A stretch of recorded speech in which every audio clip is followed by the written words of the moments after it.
Es el canal de la libertad, el de la justicia y la paz de nuestro pueblo, la señal de las leyes y la transparencia, ventana de la verdad, por la Venezuela que todos queremos, Capitolio TV. Pueblo de Venezuela y pueblo del Estado Bolívar. Miren, como bien lo han dicho mis colegas parlamentarios que me antecedieron en la palabra, lo que estamos viviendo en el Estado Bolívar en materia de inseguridad, promovida por el control mafioso de todo el sur de nuestro estado, tiene un único responsable, y ese responsable es el gobierno nacional. Toda esta situación que estamos viviendo desde el año 2006, cuando se dio la fulana reconversión minera, que comenzaron todas estas masacres, que evidentemente ya no podemos hablar de una, dos, tres masacres, tenemos que hablar de una sistematización absoluta de la violación de los derechos humanos en el sur del Estado Bolívar. En estos días, el Observatorio Venezolano de la Violencia sacó sus estadísticas de violencia en Venezuela y casualmente, de los 335 municipios del país, el más violento, o dos de los más violentos, están en el Estado Bolívar. El primero, el municipio del Callao, 816 homicidios por cada 100.000 habitantes. Y el noveno, el municipio Rocio, en donde se dio esta terrible masacre, este ajusticiamiento, porque eso fue lo que ocurrió en la mina Sicapra al sur del Estado Bolívar. Es lo mismo que vimos en la masacre del Junquito.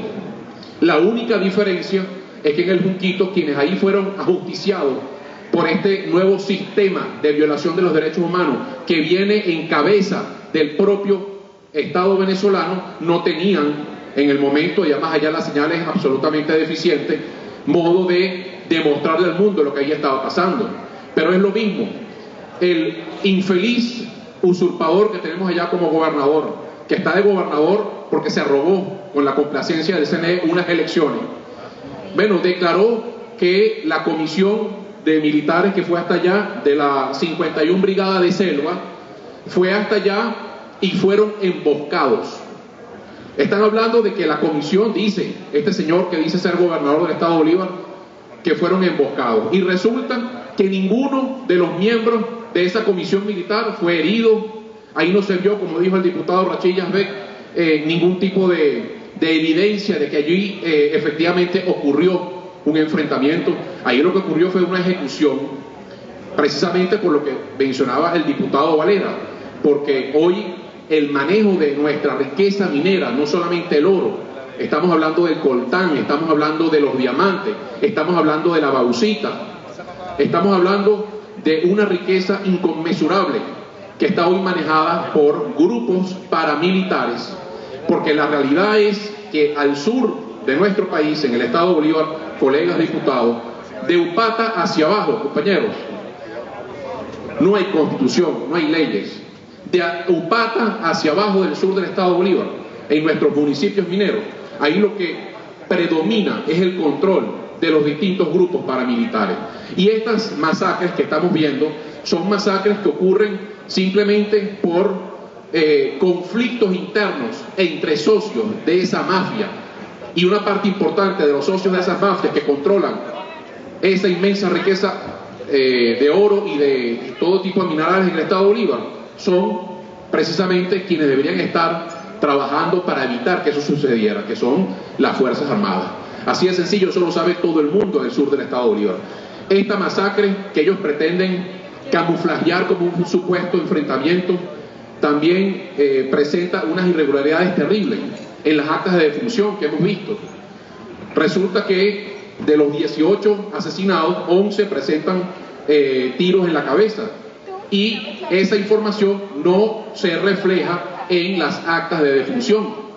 Por ejemplo, la única mujer que murió, que fue asesinada, según testimonio de los familiares, esa señora tenía un tiro en cada seno y un tiro en el rostro.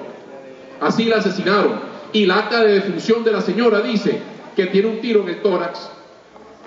Es decir, lo que dicen las actas de defunción, que yo me atrevería a decir que son actas de defunción planas, porque todas dicen básicamente lo mismo, no se corresponde con lo que los familiares vieron de sus seres queridos, cómo fueron ejecutados.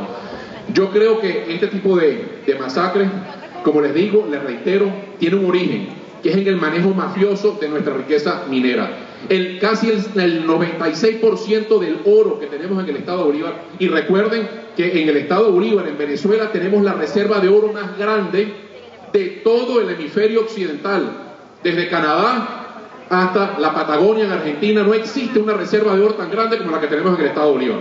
Y resulta que ese oro, en un 96%, sale por contrabando, con la connivencia de estos grupos paramilitares, de estos pranes, que tienen como socios a precisamente quienes deberían estar ordenando esa situación. Es imperativo, señor presidente, que en este país se pueda avanzar en función de que la industria minera de Venezuela no siga siendo sinónimo de masacres, de muertes, de asesinatos, de sangre.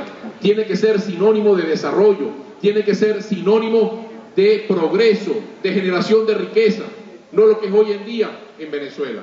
Y esto también está pasando, y con esto quiero concluir, señor presidente, por la pretensión fallida, por supuesto, del gobierno nacional de querer ahora también respaldar ese endeudamiento ficticio que quieren camuflajear como criptomoneda, que es el petro, con las reservas de oro. Y para eso necesitan precisamente sacar a los mineros, a nuestros mineros honestos, a nuestros mineros que están ganándose la vida, que tienen generaciones trabajando esas minas, y también a los mismos planes que ellos han facilitado que tengan el control de esas minas para poder ellos dar como garantía del petro nuestras riquezas de oro. Yo estuve el año pasado, a principios del año pasado, en la mina del Perú, en el municipio del Callao, el municipio más violento de toda Venezuela, a una reunión con los mineros de ese sector. Estamos hablando de que ahí habían, señor presidente, 500 mineros.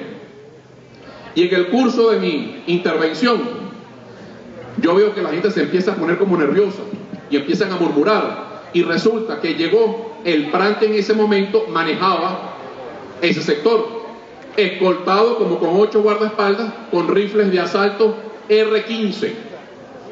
Pero les cuento esta anécdota a ustedes aquí en la Cámara y al país para decirles que yo mismo vi con mis propios ojos cómo se ejerce el control paramilitar de las minas del estado de Bolívar. Y no piensen ni Maduro ni toda la línea de mando que son responsables de esa masacre en Sicapra, que están impunes.